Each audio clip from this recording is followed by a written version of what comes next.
موجود ہیں، ہمیں امام تک پہنچنے کے لیے رستہ چاہیے۔ امام فرماتے ہیں کہ جب میں ظہور کروں گا تو میرا ہر شیعہ مجھے دیکھ کے کہے گا کہ میں نے تو آپ کو پہلے دیکھا ہوا۔ مولا فرماتے ہیں تمہارے اور ہمارے درمیان فاصلے نہیں، صرف گمان ہے جو تمہاری طرف سے ہیں۔ مولا فرماتے ہیں میرے شیعہ اور مجھ تک پہنچنے کے لیے جو سب سے پہلا ایک وسوسہ ابلیس میرے ماننے والے کے دل میں ڈالتا ہے وہ یہ ہے، کہاں وہ کہاں ہم۔ معصوم فرماتے ہیں یہ پہلا خیال ہے جو ابلیس اس کے ذہن میں ڈالتا ہے۔ مولا نے پھر اسی خیال کا جواب دیا۔ مولا نے فرمایا اگر تمہارا یہی معیار ہے کہ کہاں ہم کہاں تم ہم سے مل نہیں سکتے، اگر یہی منزلت ہوتی کہ تم ہم سے ملنے کی وجہ تمہارا اور ہمارے درمیان یہ ہوتا تو کبھی بھی ہم اپنی محبت تمہارے دلوں میں نہ ڈالتے۔ ایک شیعہ نے مولا سے توقیع میں پوچھا، اس نے کہا مولا میں ملنا چاہتا ہوں۔ مولا فرماتے ہیں ہم ملتے ہیں، تم پہچانتے نہیں ہو۔ اسے مولا کب ملتے ہیں؟ مولا فرماتے ہیں اکثر تم روتے روتے خاموش ہو جاتے ہو، تمہیں خبر ہے تمہیں وہ تسلی دینے والے ہم ہوتے ہیں، تمہیں وہ دلاسا دینے والے ہم ہوتے ہیں۔ امام سے ملنے کا رابطہ ہموار کیجئے، امام تک جانے کا تعلق دیکھیے۔ کسی باپ کا بیٹا گھر نہ آئے تو اسے نیند نہیں آتی، اور ہمیں خبر ہے کہ ہمارا امام زمانے میں موجود ہے۔ ہم میں سے کون ہے جو امام کو ڈھونڈنے کی کوشش کرتا ہے؟ اب ایک لمحے کے لیے یہ گفتگو سنجیدہ پہلو میں آئے گی، لیکن مجھے آپ سے 4 دن سے داد بھی لے چکا ہوں، دعا بھی لے چکا ہوں۔ یہ پیغام ہے اللہم صلی علی محمد و آل محمد۔ میں نے گھر کی مجلس میں بھی یہ گزارش کی تھی کہ کہیں ہمارا یہ امام کو بلانا کہیں یہ کوفے والا خط تو نہیں؟ خطوط تو کوفیوں نے بھی لکھے تھے امام کو بلانے کے لیے۔ ہمیں امام سے صرف امام کا انتظار نہیں کرنا، امام کے رستے کو ہموار بھی کرنا۔ توجہ آپ صاحبان فرمائیں گے سرکار۔ ہمیں امام کا صرف انتظار نہیں، رستہ بھی ہموار کرنا ہے، امام سے ملاقات بھی کرنی ہے۔ امام نے تو اپنا ایڈریس بتا دیا کہ میں کب اور کہاں ہوتا ہوں۔ اب اس سے زیادہ امام کو کون شیعہ ہے جو کہے کہ مجھے اب ڈھونڈنے میں مشکل ہے؟ امام نے فرمایا ہفتہ والا دن مجھے ڈھونڈنا ہو تو مسجد کوفہ میں آنا، اتوار کو میں مسجد سہلہ میں ہوتا ہوں، سوموار کو میں بقیہ کی قبروں پہ ہوتا ہوں، پھر میں مسجد جمکران میں ہوتا ہوں، شب جمعہ میں کربلا میں ہوتا ہوں، جمعہ میں امیر المومنین کے حرم میں ہوتا ہوں۔ مولا فرماتے طواف کعبہ کرتے ہوئے کعبے پہ سیدھی بارش ہو رہی ہو اور مزاب رحمت سے پانی نیچے آ رہا ہو تو سمجھ لینا تمہارا امام طواف میں ہے۔ اب اس سے زیادہ آسان نشانیاں کون بتائے گا؟ امام خود بتا گیا کہ میں اس وقت میں یہاں ہوتا۔ پھر امام نے اگلی نشانی بتائی، امام نے کہا چل تو ہم سے محبت کا دعویٰ کرتا ہے نا، تجھے مجھ تک پہنچنے کی ضرورت نہیں، تو ہمیں بلا۔ اتنا امام کی موجودگی کا یقین رکھو کہ امام فرماتے ہیں کہ دسترخوان میں ایک فرد کی جگہ خالی چھوڑو۔ تمہارے گھر میں بچے پوچھیں گے جگہ کس کے لیے تو کہہ دینا ہمارا امام موجود ہے۔ عرب کی ایک مستور برقع پہن کے سوتی تھی، مستورات نے کہا کیوں برقع پہن کے سوتی ہے؟ اس نے کہا امام کا ظہور ہو گیا، برقع ڈھونڈوں گی یا امام کے لشکر میں جاؤں گی؟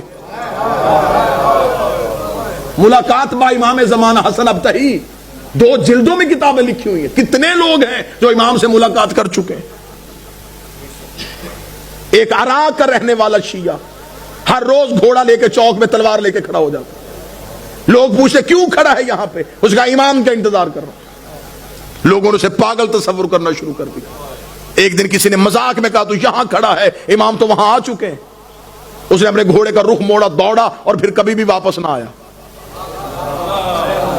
یقیناً وہ امام کے لشکر میں شامل ہوئے۔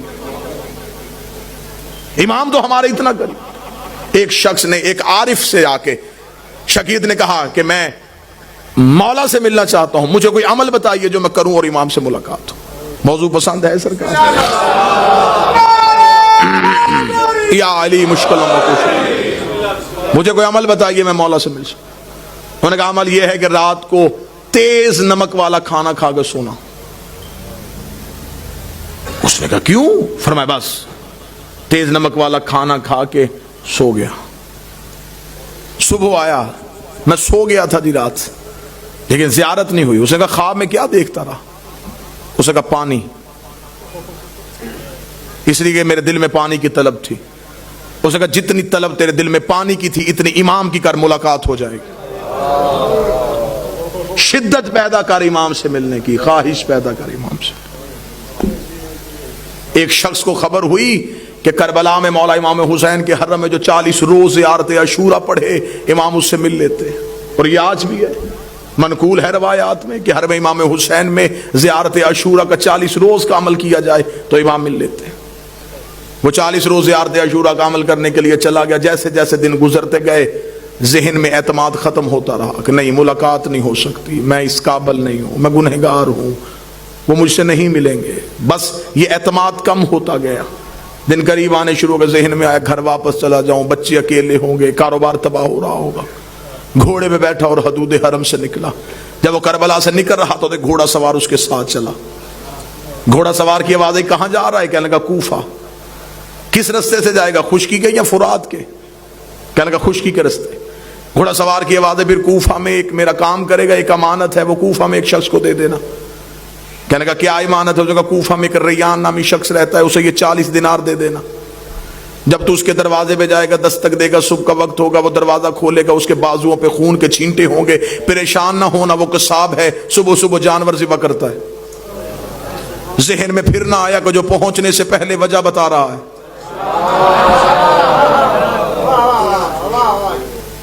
اور یہ مولا سے ملاقات کا عارفین کہتے ہیں کہ سب سے پہلا جو کام ہوتا ہے جب مولا سے ملاقات ہوتی ہے، سب سے پہلے دماغ کی سوچیں وہیں پہ رک جاتی. یہ حجت سے ملاقات کی سب سے بڑی نشانی ہے.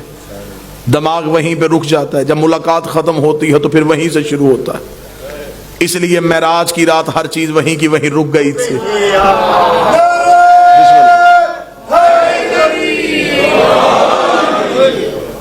اب جب گھوڑا سوار واپس پلٹا تو اس نے آواز دے کے کہا، اس نے کہا اگر وہ پوچھے یہ کس نے دیے ہیں تو اپنا نام تو بتائیے. گھوڑا سوار کی آواز ہے کہہ دینا بقیہ نے دیے. میرے مالک کا ایک لقب ہے بقیت اللہ. چلا گیا، جا کے کوفہ میں صبح پہنچا. اسی قصاب کے دروازے پہ دستک دی، اندر سے وہی شخص نکلا، بازوؤں پہ خون کے چھینٹے. دیکھیں گا مجھے خبر ہے تو صبح صبح جانور ذبح کر رہا ہے. کہاں سے آیا؟ کہنے لگا کربلا سے آیا ہوں. تو میرے دروازے پہ کیوں آیا ہے؟ میرے پاس تیری ایک امانت ہے، یہ 40 دینار کسی نے کربلا سے دیے، اسے کہا ریان کو دے دینا. آنکھیں کھلی کی کھلی رکھ، رک یہیں پہ. اندر گیا، لباس تبدیل کیا، وضو کر کے باہر آیا. کہنے لگا زحمت ہوئی تجھے میرے دروازے پہ، میں معذرت چاہتا ہوں، تجھے اپنے دروازے پہ روکے رکھا، میں لباس تبدیل کر چکا ہوں، وضو کر چکا ہوں، تھوڑی دیر کے لیے گھوڑے سے اتر، مجھے وہ آنکھیں چومنے دے جس سے تو نے مولا کو دیکھا ہے، مجھے وہ ہاتھ چومنے دے جس سے تو نے مولا کو ہاتھوں کو ہاتھ لگائے. یہ پریشان ہوگا تھا کون سے مولا ہے؟ اسے کہا یہ کیا تمہیں صاحب الامر نے نہیں دیے؟ کہنے لگا کون سے صاحب العصر؟ کیا وہ امام زمان تھے؟ اسے کہا تو وہاں مل کے آیا، تجھے پتہ ہی نہیں؟ مجھے جو جب بھی کوئی مشکل ہوتی ہے میں انہی کو بلاتا ہوں. میں نے تو ابھی رات کو کہا تھا مولا 40 دینار کا قرضہ ہے، مجھے واپس دینا ہے. صبح سے پہلے اس نے واپس بھیج دیا.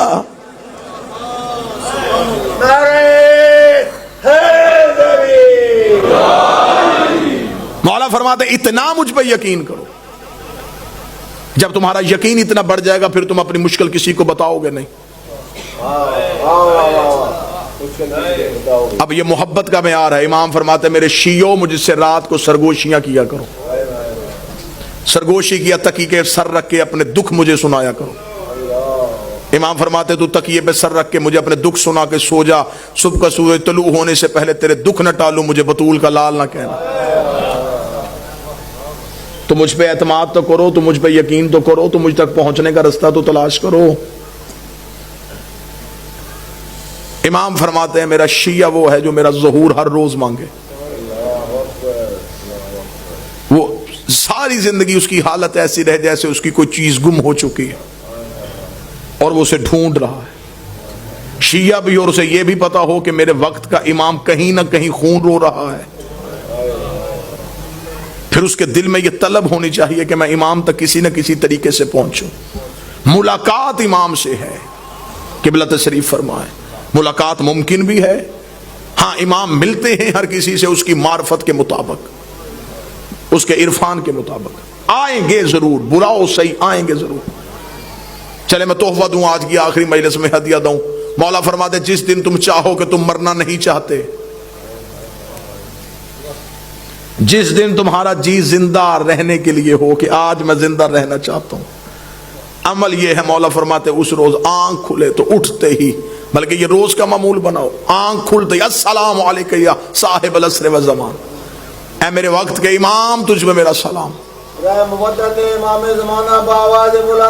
اللہم صلی علی محمد وآلہ وسلم. سائل نے کہا مولا کریں گے سلام تو موت کیسے نہیں آئے گی؟ امام نے فرمایا سلام سنت ہے، جواب دینا واجب ہے. تم سلام کرو گے وہ جہاں بھی ہے واپسی میں جواب دے گا علیکہ السلام. جب وہ کہہ دے سلامتی ہو تو پھر موت کیسے آ سکتی؟ اب امام تک پہنچنے کا رستہ کس نے تعین کرنا ہے؟ جب حجت موجود ہو تو پھر ہمیں غیر کے دروازے پہ جھکنے کی ضرورت ہی نہیں رہی. سرکار اب ہمارا امام تک پہنچنے کا ایک ہی ذریعہ ہے، اپنے توکل کو بلند کیجئے، اپنے اعتماد کو بحال کیجئے، یقین کی منزل پہ آئیے اور یہ یقین رکھیے کہ ہمارے وارث موجود ہیں، ہمارے امام ہمیں دیکھ رہے ہیں. جب یہ یقین آ جائے گا نا کہ امام موجود بھی ہیں دیکھ بھی رہے ہیں، پھر گناہ کون کرے گا؟ جو بیٹا باپ کے سامنے سگریٹ نہیں پیتا، جب اسے یہ ذہن میں ہو کہ میرا امام موجود ہے، پھر وہ غلطی کیسے کرے گا؟ لیکن ہم نے اپنے اندر سے وہ یقین ختم کر لیا ہے. ہم سمجھتے ہیں کہ امام ہے بس آ جائیں گے، آ کے ہمارا بھی انتقام لیں گے، اپنا بھی انتقام لیں گے. نہیں، امام کو ایسے نوکر نہیں چاہیے.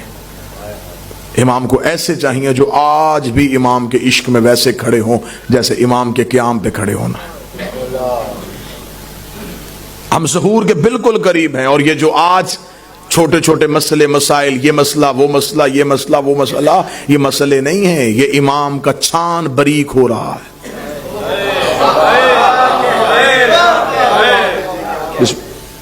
جو سب سے آخر میں گریں گے وہ 72 جیسے ہوں. مولا نے فرمایا ہمارے ظہور کے، میرے آخری بیٹے کے ظہور کے وقت سب سے مشکل چیز ہمارے شیعوں کے لیے ہوگی اپنے عقیدے کا تحفظ کرنا. مال چوری ہونے سے بچایا جا سکتا ہے،